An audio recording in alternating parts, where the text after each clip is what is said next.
People planet prosperity company का संस्थापक एवं सीईओ हूँ। हम लोग सिंगापुर बेस्ड एक वेस्ट मैनेजमेंट में अग्रिम भूमिका निभाने की कोशिश कर रहे हैं। आज की तारीख में हम लोगों ने करीब 1 crore 10 lakh ton waste process किया है और आज इंडिया में और 5 अदर देशों के अंदर हम लोग 25,000 टन वेस्ट प्रोसेस करने की क्षमता रखते हैं। इस प्लांट के अंदर हम लोगों ने एक क्लस्टर मॉडल में इंडिया का पहला decentralised waste to energy plant लगाने की चेष्टा की है और उससे हम लोग 11,000 घरों से वेस्ट कलेक्ट करते हैं। जो सीएनजी की गाड़ियां होती हैं, जो अभी आप देख रहे हैं पीछे बैकग्राउंड में, जिसमें ऑर्गेनिक वेट वेस्ट और ड्राई वेस्ट के सेग्रीगेटेड कंपार्टमेंट्स हैं। जो सोर्स सेग्रीगेशन होता है वो बहुत ज़रूरी है हमारे प्रोसेस के लिए। आजकल पूरे इंडिया में उस चीज़ के ऊपर काफ़ी ज़ोर दिया जा रहा है सोर्स सेग्रीगेशन के लिए, जिससे कि हम अपने वेस्ट मैनेजमेंट के इकोसिस्टम को और सुदृढ़ बना पाएँ।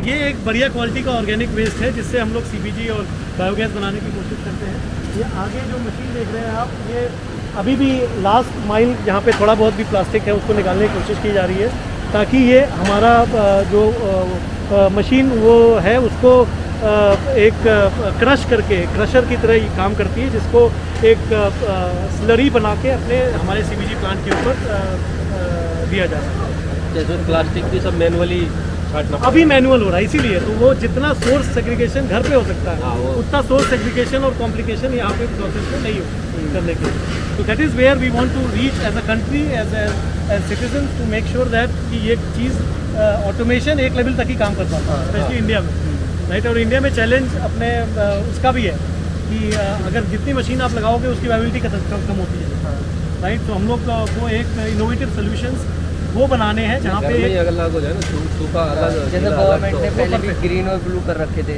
डस्टबिन, अब नहीं है काफ़ी जगह पे। जी।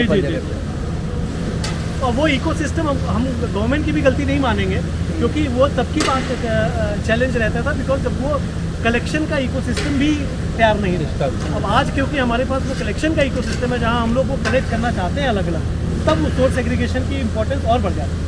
ये बताइए कि जैसे जब कूड़ा आता है तो आप अलग अलग उसको कैटेगरी में जो करते हो, यूजुअली किस किस तरह की कैटेगरी होती है, क्या क्या?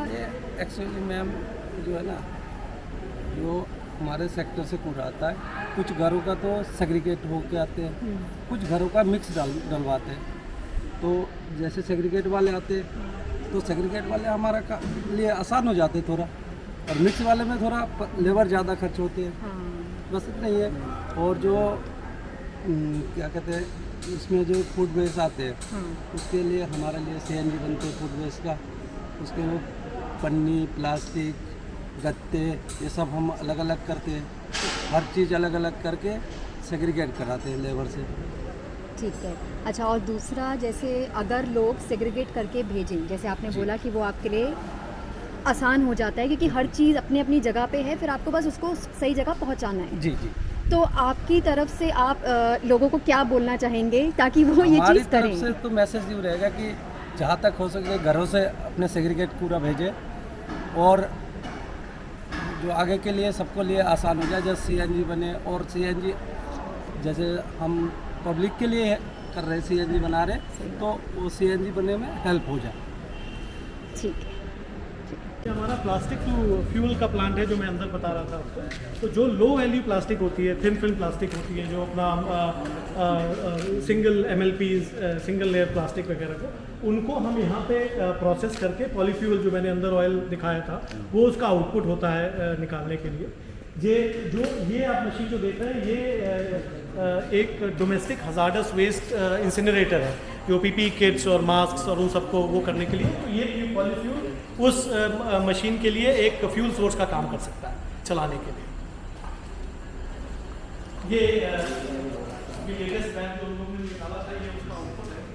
इसकी जो कैलोरीफिक वैल्यू है, इसमें और डिस्टिलेशन वगैरह करके आप इसको डीजल के कंपैरिजन में भी ला सकते हैं, डिपेंडिंग ऑन द नीड जो हम लोग को करना है। आज we have been seeing a lot of interest in plastic to fuel technology and the usability of this our fossil fuel dependence को कम करने के लिए। और जितनी भी आप टेक्नोलॉजीज़ यहाँ देख रहे हैं, इस पूरे टेक्नोलॉजीज़ में भी बिलीव कि जितनी टेक्नोलॉजीज़ की ओनरशिप है वो सारी हमारी ब्लू प्लैनेट की खुद की टेक्नोलॉजीज़ है। वो एक इम्पॉर्टेंट डिफरेंशिएटर है हमारे ऑफरिंग के लिए कि जहाँ पे I mean apart from this incinerator which we got it just from the outsourced market, but everything else that you see, the CBG, the plant, the plastic to fuel plant, the manure ecosystem, everything is owned by us as a technology, and that gives us more flexibility because उसकी वजह से हम लोग अपने solutions को municipality की requirement की तरह कस्टमाइज़ कर सकते हैं। चाहे वो 20 टन का प्लांट हो, चाहे 200 टन का प्लांट हो, चाहे 1000 टन का प्लांट हो, उसको एक स्केल अप करके उसको कस्टमाइज करके we will be in a much better position to offer the right solution to our clients. ये हमारा मैन्योर शेड है, जो वहाँ से डी वाटरिंग के बाद जो हमारा स्लरी निकलता है, लिक्विड फर्टिलाइज़र बोलते हैं उसको, यहाँ पे हम लोग डी वाटर करके, वो मशीन लगी हुई है, उसको स्लरी को यहाँ पे डी वाटर करने के बाद एक फर्टिलाइज़र की तरह यूज़ करके फार्मर्स को उनको दिया जाएगा। हाँ जी हाँ, यहाँ गैस बनती है सर। हाँ, ऊपर स्टोर होती है, नीचे बनती है। तो वो जो आप पाइप्स देख रहे हैं वहाँ से, वो पाइप्स से ही क्रश जो ऑर्गेनिक है वो उस पाइप के ज़रिए उसके अंदर जाता है, ठीक है। और ये पूरा जो प्लांट आप देख रहे हैं, ये पूरा इज़ 40% इम्पोर्टेड प्लांट है। जो आपका वो रेड मशीन जो लेफ्ट में देख रहे हैं आप, वो उसको चर्न करने के लिए दी गई है अंदर स्लरी को जो अपना पहुंचेगा।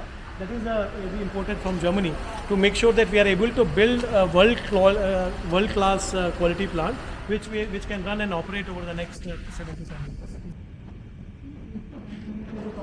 years। ये एक हम लोगों ने जो हमारा ब्लू प्लैनेट का वो है, तो लैंडफिल माइनिंग के लिए हम लोग पूरे इंडिया के सबसे बड़े ये लेफ्ट में नोएडा का प्लांट है सर। अगर आप देखेंगे ये एक लैंडफिल हुआ करता था, उसको आज हम लोग ने इसमें कन्वर्ट किया है, एक इको पार्क है। ये सेक्टर 54 में है। इसके बाद हम लोग भी जाने, ये एक अलग प्रोजेक्ट है वडोदरा का, जहाँ पर हम लोगों ने आजकल अभी तक के पूरे उसमें हम लोगों ने करीब 11 million 1 crore 10 lakh ton waste process कर चुके हैं पिछले 5 सालों के अंदर। हाँ बस ललित जी हल्का पीछे। तो ये रॉ बायोगैस से यहाँ लाके हम उस गैस को स्क्रब करते हैं, क्लीन करते हैं और उसको एक राइट प्रेशर के ऊपर ट्रांसपोर्ट करके कैस्केड जो अगले रूम के अंदर है, उसका कैस्केड में एक राइट प्रेशर के ऊपर, ताकि वो ट्रांसपोर्ट करने के लिए भी इजी हो जाए और हमारे व्हीकल्स में डालने के लिए भी एक उपयोगी गैस के रूप में यूज़ किया जाए उसको। तो यहाँ से करने के लिए अभी आज की तारीख में हम लोग सिंगापुर में we are the number 2 company in waste management. Singapore में हम लोग करीब 1000+ टन पर डे का वेस्ट प्रोसेस करते हैं और पूरे इंडिया में अभी हम लोग ग्लोबली हम लोग करीब 20 से 25 हज़ार टन पर डे का वेस्ट प्रोसेस करने की क्षमता रखते हैं और we are present in 6 countries. ये कैस्केड्स हैं जिससे कि मैं पहले जो बता रहा था कि उसमें क्लीन करके स्क्रब करके right quality of methane at the right pressure is what gets infused in these cascades, which can in bigger projects can be transported to different locations through partnerships with the oil marketing companies, Indian Oil, BPCL, HPCL वगैरह के साथ। और या तो जो छोटी scale पे हमने यहाँ जो डेमोन्स्ट्रेट करने की कोशिश की है, वो अपना खुद का एक छोटे स्तर का एक प्लांट लगा के, ताकि एक यूज़ केस बन पाए और एक हमारे लोकल इकोसिस्टम बन पाए, जिस चीज़ को हम लोग डेमोन्स्ट्रेट करके उसकी वाइबिलिटी दिखा पाएँ both to the municipalities and to other places. कचरे से कुल कितने तरह के प्रोडक्ट आप यहाँ तैयार करेंगे? तो हम लोग यहाँ पे कई तरीक़ों से अपसाइकिल करने की कोशिश कर रहे हैं। जैसे मैंने बताया, ऑर्गेनिक वेस्ट से हम लोग बायोगैस बनाते हैं, उसमें लिक्विड फर्टिलाइज़र एक बाई प्रोडक्ट निकलता है, जिससे हम डी वाटरिंग करके उसको एक फर्टिलाइज़र की तरह यूज़ कर सकते हैं। जो लो वैल्यू प्लास्टिक होता है, उससे हम लोग प्लास्टिक टू फ्यूल की टेक्नोलॉजी जो हमारे पास है उसको कन्वर्ट करके पॉलीफ्यूल बनाने की भी का प्रावधान है यहाँ पे। और जो डिसेंट्रलाइज्ड डोमेस्टिक हजार्डस वेस्ट जैसे पीपी किट्स हैं, आपके मास्क हैं, उनको भी इंसिनरेट करके डिस्पोज ऑफ करने का टेक्नोलॉजी इसमें है, जो हमारा प्लास्टिक टू फ्यूल जो फ्यूल निकलता है उसमें यूटिलाइज किया जा सकता है।